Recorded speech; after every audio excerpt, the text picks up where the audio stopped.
Welcome to the Ignite Your Life podcast. Here we interview successful people who are living a life filled with adventure, excitement and fun. Learn where they're being, explore where they are going. See what gets them out of bed in the morning. Find out what drives them. We will go through their lowest points and we will look at the opportunities and possibilities that are now presenting to them. Come on a journey of ignition. I'm your host, Leanne Blaney. For more information, go to ignitepodcast.com. Let's ignite. Kirsty Salisbury is a speaker, podcaster and coach who speaks straight from the heart. She believes that sharing her own story of overcoming death and paralysis can inspire people to make meaningful change in their lives. Her talks explore the topics of resilience, regrets and how we can create opportunity through effective habits. She's engaging, inspiring and filled with passion in a way that connects at a personal level. Today, Kirsty blends her experience as an established wellness professional, her private coaching business, and her research in the areas of resilience, habits, and long-term happiness to help empower others with practical tools and strategies to embrace living at their best. Hi, Kirsty. Welcome to the Ignite Your Life podcast. Hi, thank you for having me. Oh, you're so welcome. I'm really excited to share your story. So shall we get started? Yep, let's get into it. Wonderful. All right. Do you want to tell us a bit about where you are now? What's actually happening for you right now? Right now, okay, there's quite a lot happening for me right now. I am a speaker, public speaker, a podcaster and a coach, and I'm also working on some books. So quite a lot going on for me. My passion in life is that I could help to empower people to live their best life. I've been through some really interesting things throughout my life, and I'm really passionate that we can all take the driver's seat in our life and that we can all create how our future wants to be. And we go through life, all sorts of different things happen to us. And I just really believe that we can create what's going to happen in our future as well, that we don't need to stay within our circumstances, that we can break out of them and be empowered by what has gone on in our lives. So at the moment, I'm doing a bit of speaking around that. My thing that I'm working on at the moment is regretless living, so living a life free of regrets. So that's past and future regrets. So I do a bit of speaking around that. I'm also writing a book, so it's in the final stages of editing now, hopefully going to be published very soon. My book's my life story, plus also these practical steps into living a regretless life. Mm-hmm. And I run some podcast shows, so I'm also out there interviewing other people, having the most amazing experiences, amazing conversations, and helping as many people as I can to really break out of circumstances and live their best life. Sounds awesome. Love it. So do you want to tell us about where you've been? What have you done to get to this point in your life? Okay.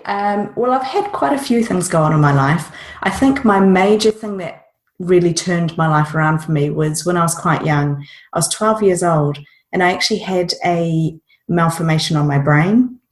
What this means is that before I was born, when I was being formed, that my brain didn't actually form correctly.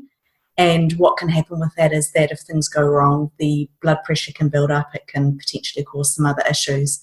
And this happened for me when I was 12 years old. And I ended up having a full brain bleed, so a brain hemorrhage.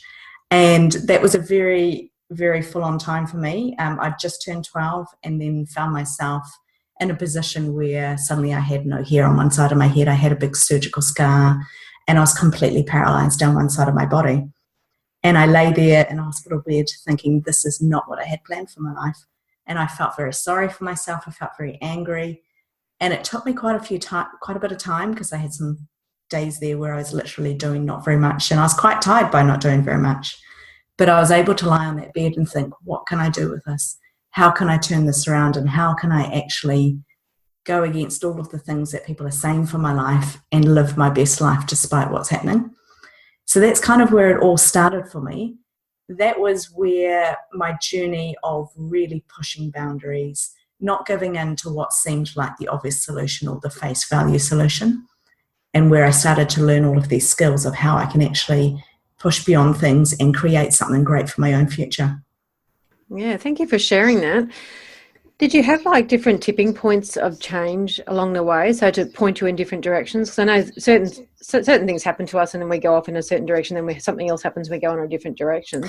Oh, absolutely. And people always say to me, oh, it's really cool what you're doing. What's your 5-year plan and where do you see yourself in 10 years or 20 years? And I just laugh and I think I have no idea because my life changes all the time. I don't even know which country I'm going to be in. So if you're talking about tipping points, I believe that they're all over the place. I'm quite a big fan of the movie. I don't know if you know the movie Sliding Doors. It's a bit of an old one now. Love it. I love the concept of this movie. The content of it isn't maybe my favorite, but the concept of, she goes down into the tube station and it's set in London, whether she's going to get the tube or she gets the next one, and you follow her life based on which train she gets. And I just think every little thing that we do in our life, every decision we make, every action we take, we can't see the big picture, but everything we do leads to a different journey, a different adventure. So throughout my life, there's been major tipping points. There's been, for example, people that I've met, risks that I've taken when I felt really afraid to do something, then pulled myself together, got the guts to go and do it. So whether that's traveling or putting myself out in front of an audience or going and talking to somebody who I really admire, but, I'm just a nobody to them.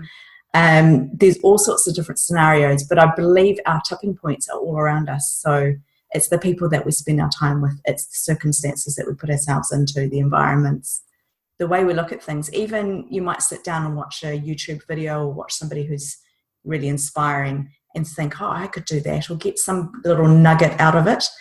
And I believe a tipping point is as small as what do we do with the thoughts we have around that. So I hope that's answered your question. In terms of big tipping points, a lot of it is I've traveled all over the place. I've pursued my dreams. I've not said no to a lot of things. One of my key things in life is say yes. Say yes when you're afraid of it. If you're scared of something, pursue it. So tipping points would be probably things like changing countries. When I met my husband, in the very beginning, we actually just packed up our whole life and went overseas with very little to go to.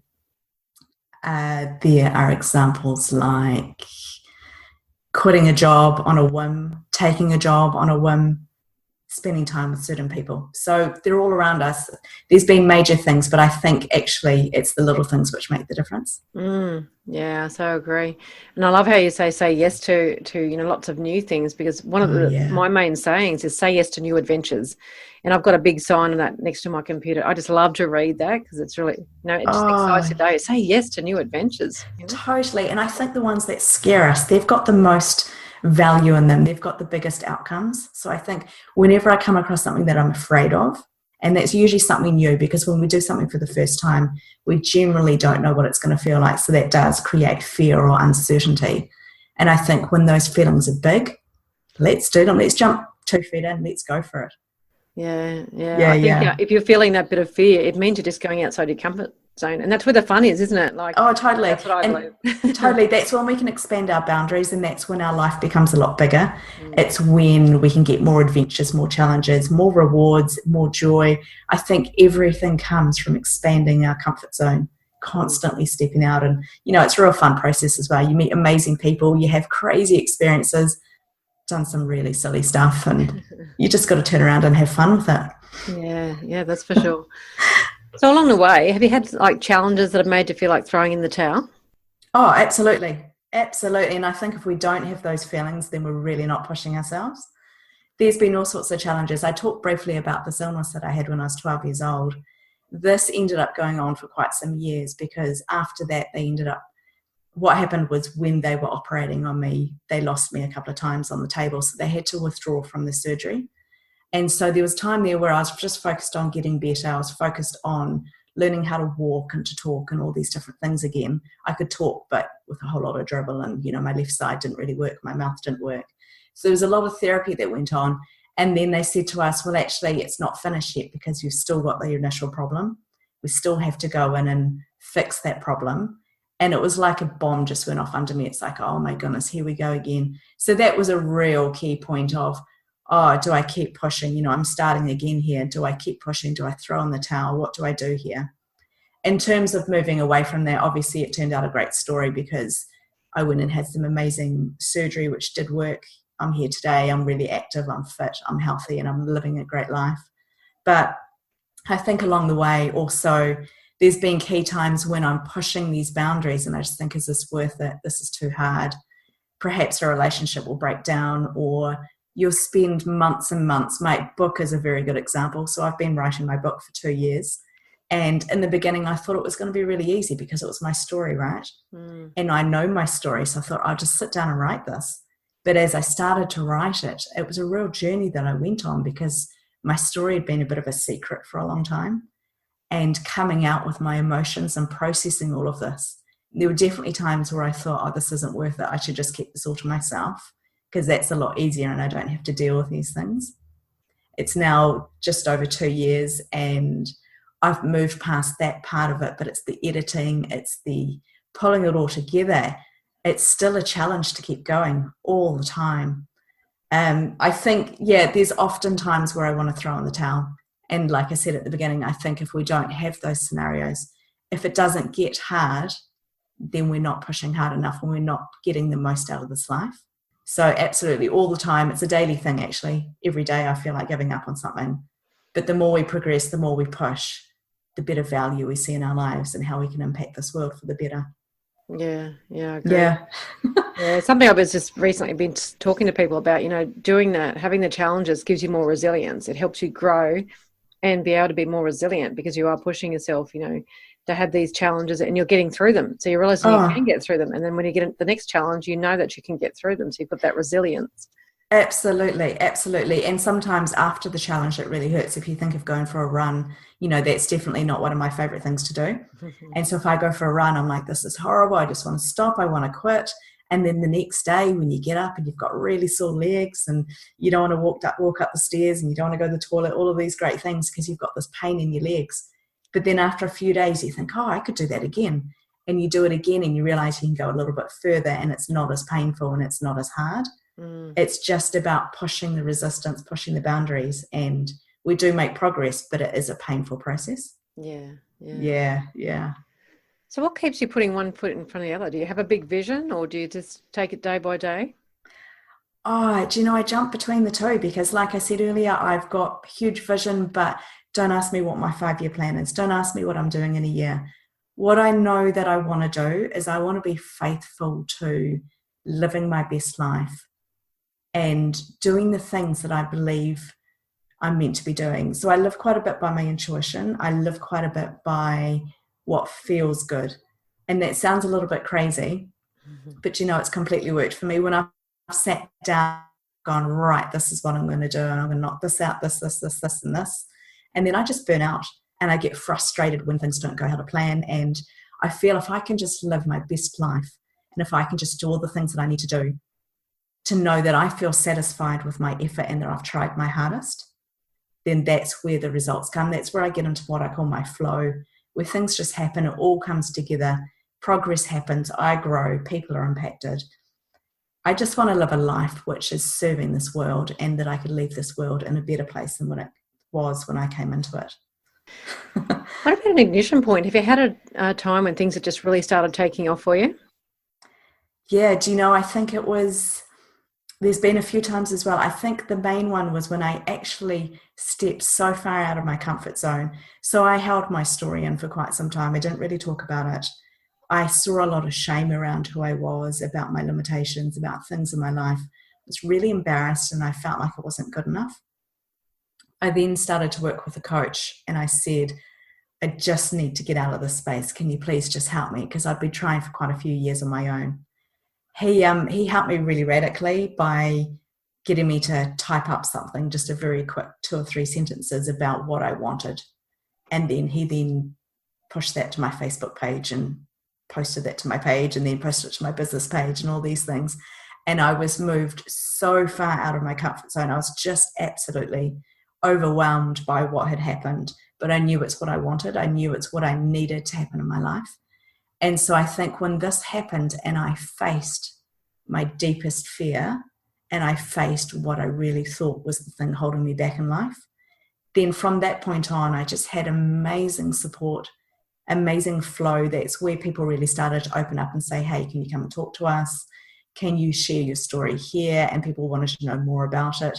There was obviously the other side of that where people, I came back and I lost some work and lost a whole bunch of clients because I was coaching at the time and all sorts of negative things happened. But if I can just focus in on the positive things and the support that I got, and I felt this freedom in my life, which I can't explain. It was just so amazing. to have this freedom and this thing no longer holding me back. So I think that was a real key time when everything started to pick up momentum, started to happen, and I felt the freedom to be able to run with that. So yeah, it's about breaking through our fear again. Yes, it is, Yeah, isn't it? yeah, it totally is. So what new possibilities have opened up for you then?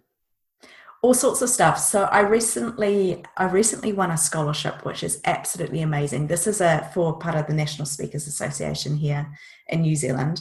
This was a scholarship. It's given me 1 year access to some of the top speakers in the world, and they're all coaching me and mentoring me, doing all sorts of different things here. It's really pushed me to get out my comfort zone again, to start speaking on a different level, rather than just to small groups, but to really push a little bit further. It has challenged me to refine my message, to have a lot more clarity in who I am, what it is that I want to do and what I want to say. And so that's been an amazing opportunity, which is opening so many doorways. I've recently just come back from a trip to Singapore, where I went over there and met with some of these amazing people. And, I just feel like my life is opening up because of being faithful to that call. There's all sorts of opportunities going on. My podcast, I'm meeting the most amazing people in the world. Honestly, the stories that I hear and the connection that I have, we don't just connect for the hour or the half an hour that we're talking on the podcast. We're connecting offline, we're connecting behind the scenes, and they're becoming really quality friends in my life. So amazing opportunity there. And all of these things just flow onto more and more and more as we go through life, and we just are faithful and push our boundaries. I believe anything can happen. So lots of opportunities coming in, lots of things happening. It's constantly changing, but the journey is just amazing. Yeah. Yeah. Oh, I love that. Yeah, I've definitely felt the difference doing the podcast myself, just talking to people all over the world and hearing their stories and making those connections. Because as you say, it's not just for that half hour. It's just, you're staying connected, and it's just fantastic. Totally. And then they go, oh, there's somebody I should probably introduce you to. Yes. And then they introduce you to someone. You just find all these amazing people in your life. And yes. I think also your confidence builds. You're getting out there, you're speaking, you're not hiding behind a wall. So yeah, absolutely agree. Yeah. So what's exciting about the future for you? Oh my goodness, what's not exciting? Yeah, lots of great things. Like I say, my speaking's building. So I really look forward to doing a lot more speaking, getting on a lot more stages, and being able to really do my part to help people. I can't wait for my book to be finished. Like I say, just over 2 years. And this has been a real love-hate relationship with this book. So that is, every day I get up and I go, I can't wait for this book to come out. Can't wait for it to be done. And I really look forward to celebrating. I look forward to having a launch and getting it out there. So that's really exciting for me. And there's also my family. I'm very excited about where our family might go, all these opportunities, how it might impact our family, and different things. I want to travel. I want to see the world. I've done a lot of travel, but there's always more out there. And I'm really excited that my work will take me there. And again, I can't wait to meet some of these people that I'm connecting with, meet them face to face and sit down and have a cup of coffee with them and have quality one-on-one time. So lots of exciting things. Like I say, I don't know what's around the corner, but my big vision is just to expand on what I'm doing and hopefully help the world. Yeah. So exciting. All right, let's have a change in pace and do the speed round. Okay. What's your favourite book? Favorite book? The Code of the Extraordinary, Vishen Lakhani. He's the Mind Valley guy. Love that book. Yeah. Who's a mentor figure that's helped you the most? Quite a few there. I'm going to say Sam Cawthorn. He's the guy that helped me to come out with my story in the very beginning. Yeah, major impact on my life there. What daily ritual works best for you? Getting outside, getting some exercise, getting the heart rate up. For me, that's key. That's my non-negotiable. Yeah, no, I'm with you there. Yeah. What's your favourite food? Peanut butter. Oh. On its own, straight off the spoon. Everyone's like, oh, you put it on something? On the spoon. Yeah, I like it on apple, but I also like it on the spoon. I can't get enough. Love it. Yeah. Do you like the country or the city? Oh, that's hard. Bit of both. I'm going to go city, but I like to be slightly outside the city, not downtown. Yeah. Yeah. Yeah. What sort of advice could you give to others to help them make change? Never accept your circumstances. There's always something we can do to improve our life. All right, last question. Here we go. Yeah. And this might be an interesting one for you. I'll be interested in your answer. If you had a time machine, what would you go back and do differently or tell your former self? Oh my goodness, that's a hard one. If I had a time machine, I'd want to go back and forth all over the place for a start. Do you know, I don't know. I believe that if we do our best, everything is how it should be. We learn things, we do things, we screw things up. We wish we had done them differently, but I have no regrets. I have nothing. That is such a hard question. I'd probably just want to go back to a time when I was having a whole lot of fun, to be honest, because I don't really want to change anything. My life is great. Yeah. Everything's a learning opportunity. Yeah, I love that. Yeah. Doesn't really answer the question, does it? That's fine. I get all sorts of different answers for that one. Yeah, I'm sure. I just love your take on it. All right. Well, thank you so much for your valuable time today, Kirsty. And you're welcome. With us. I really appreciate it. So would you like to give us the best place to contact you, and we'll end it there? Okay. You can contact me. So my website, kirstysalisbury.com. That is where I've got all of my links of everything. If you want to check out some of my podcasts, you can go over to letstalklifedesign.com. They're there. They're on iTunes. They're on iHeartRadio, various places. And then I also run a podcast around near-death experiences, because that's something that I had as well. So that is letstalkneardeath.com. You can get all the links through my website, though, at kirstysalisbury.com. They're the main places that I hang out. And obviously I'm all over the place on Facebook and everywhere else where there's social media, but they're my favourite places. So yeah, that's where you'll find me. Oh, that's awesome. Can't wait to have a look. All right. Well, thank you very much. You are welcome. Thanks for having me. Igniters, Kirsty's passion to empower people to live their best life and take the driver's seat in their life is motivating. She's had challenges along the way, but no regrets. If you want to find out more about Kirsty, go to her website, www.kirstysalisbury.com, and her links to her podcasts and social media are there. For living a life being grounded, centred and balanced, you can purchase my book, Balance, Adventure School for Women at 40, on my website, www.leanneblaney.com.